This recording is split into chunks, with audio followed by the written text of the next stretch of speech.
अस्सलाम वालेकुम, मैं हूँ रेहान हैदर और आप देख रहे हैं डिजिटल रंग। नाज़रीन, इस वक्त मेरे साथ एक खूबसूरत जोड़ा मौजूद है जिन्होंने फेसबुक से दोस्ती की और फिर शादी जैसे पाकीज़ा बंधन में बंध गए। ये मेरे साथ मौजूद हैं हमारे प्यारे भाई अदनान, जो कि स्पेशल पर्सन है, और ये मेरी दाईं जानिब मौजूद हैं हमारी बहन किंजा। इन दोनों ने फेसबुक पर एक दूसरे से दोस्ती की और आखिर पे कोर्ट मैरिज कर ली। इनकी ज़िंदगी कहानी किस तरह शुरू हुई, किस तरह ये दोस्ती शादी में बदली, इन्हीं से जानते हैं। अस्सलाम वालेकुम। वालेकुम सलाम। मुझे बताइएगा, ये जो हमारी बहन है, इनसे आपकी किस तरह मुलाकात हुई? फ़ेसबुक पे हुई थी मेरी मुलाकात। मैं अपनी आईडी देख रहा था और इनकी प्रोफ़ाइल ऊपर आ गई, तो मैं इनकी ना पूरी मैं प्रोफ़ाइल चेक कर रहा था आईडी की ना।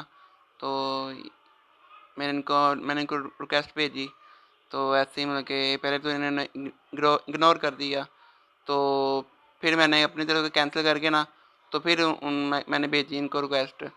तो फिर इन्होंने मैंने देखा और मैंने मैसेज हेलो हाय का किया। तो इन्होंने बोला कौन ये, जो मतलब कि होती है बात होती है। तो मैंने इनको अपना बताया, मैं अदनान हूँ, ये वो है। तो ऐसे ही मैंने कहा, इन्होंने बोला क्या काम है, मैंने बोला कि मैं आपसे दोस्ती करना चाहता हूँ। तो इन्होंने बोला कि नहीं, मैं नहीं दोस्ती करना चाहती।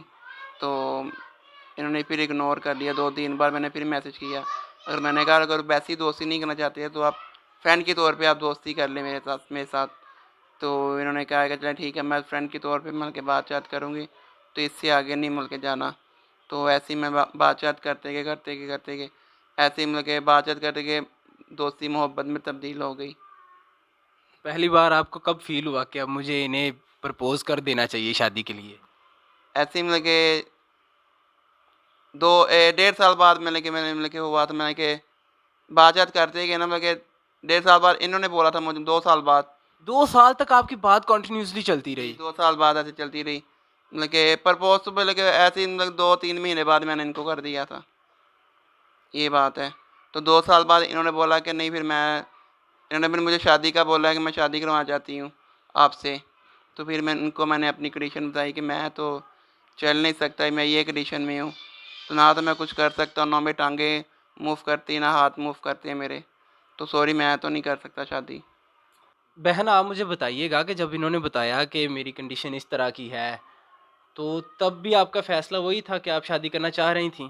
जी, मेरा फ़ैसला यही था कि मैं इनसे शादी इन्होंने मुझे इनकार किया था कि मतलब मैं जब इन्होंने मुझे कंडीशन अपनी बताई, तो फिर मैंने कहा नहीं, अगर अब ऐसे भी हो तो मैं करूँगी आपसे शादी, कोई मसला नहीं है मुझे। तो जब इन्होंने आपको कहा कि मैं आपसे शादी करना चाहता हूँ, तो आपके दिमाग में क्या ख़्याल आया कि ये तो पीछे ही पड़ गया मेरे? यही था कि इन्होंने मुझे ये नहीं था कहा, मतलब मैंने इनको यहीं पीछे पड़ गया, कोई ऐसे ज़हन में कोई ऐसी मेरी बात नहीं थी आई।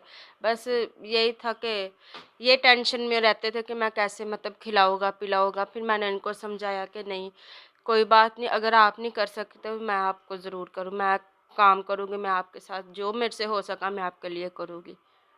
तो जब आपने घरवालों से बात की, तो क्या वो इस शादी के लिए रज़ामंद थे? नहीं, मेरे घर वाले बिल्कुल भी रज़ामंद नहीं थे। वो यही कहते लड़का अपने पैरों पे चलता नहीं है, तो ना तो वो तुम्हें कमा के खिला सकता है, तो हम लोग ये शादी नहीं करेंगे। तो मैंने काफ़ी ज़िद वगैरह डाली, मार भी खाई इनके पीछे, तो तब भी ये नहीं मानते थे। फिर मैंने कहा अदनान, ऐसे नहीं तो फिर ऐसे ही सही, कोई बात नहीं। मैं आपके साथ, मैं आपका पीछा नहीं छोड़ूँगी अब। तो फिर हमने शादी कर ली। घरवालों से चोरी-चोरी? जी। तो कैसी लाइफ़ गुज़री आप दोनों की? जी, शुक्र है खुदा का, बहुत अच्छी लाइफ़ गुज़र रही है हमारी।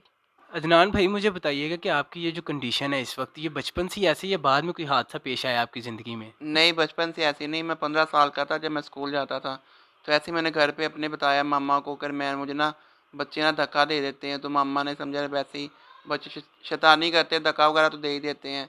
तो ऐसे 2-3 बार धक्का दिया, तो ऐसे ही मैंने मम्मा को बताया कि जब वो धक्का देते हैं ना, मेरे से ना जल्दी ना उठा नहीं जाता अपने पाँव पे ना। तो ऐसे ही फिर मम्मा ने कहा कि चलो आपको गैलेक्सी हॉस्पिटल में चेक करवा देते हैं। तो ऐसे ही गैलेक्सी हॉस्पिटल में गए, तो वहाँ पे डॉक्टर ने बोला कि ना इसको ना बीमारी बताई नहीं है। उन्होंने बोला कि इसका इलाज है, मतलब कि प्रॉपर ठीक हो जाएगा, लेकिन इसका इलाज ना बहुत महंगा है, तो आप अफोर्ड कर सकते हैं या नहीं कर सकते।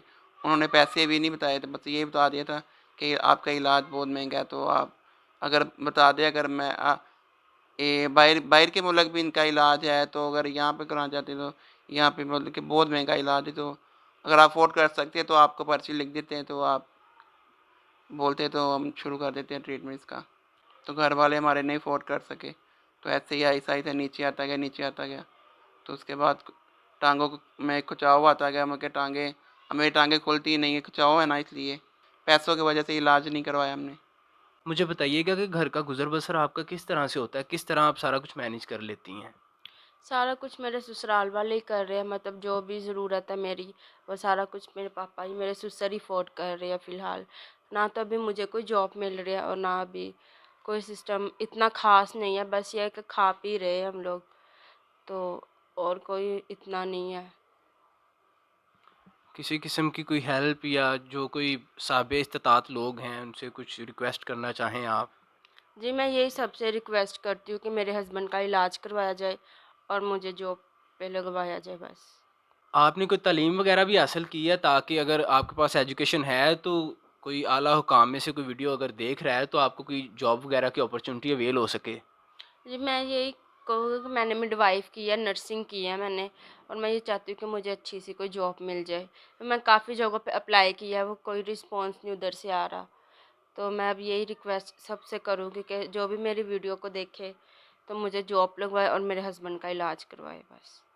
नाज़रीन, आपने देखा मेरे साथ ये ब्यूटीफुल कपल मौजूद है, इन्होंने नर्सिंग का कोर्स किया हुआ है। तो इनकी यही अपील है कि इनका इलाज करवा दिया जाए या इन्हें कोई जॉब की अपॉर्चुनिटी अवेल हो जाए। इसी के साथ मुझे दीजिएगा इजाज़त। डिजिटल रंग को कर लें सब्सक्राइब। मिलते हैं अगली वीडियो में, तब तक के लिए फ़ी अमान अल्लाह।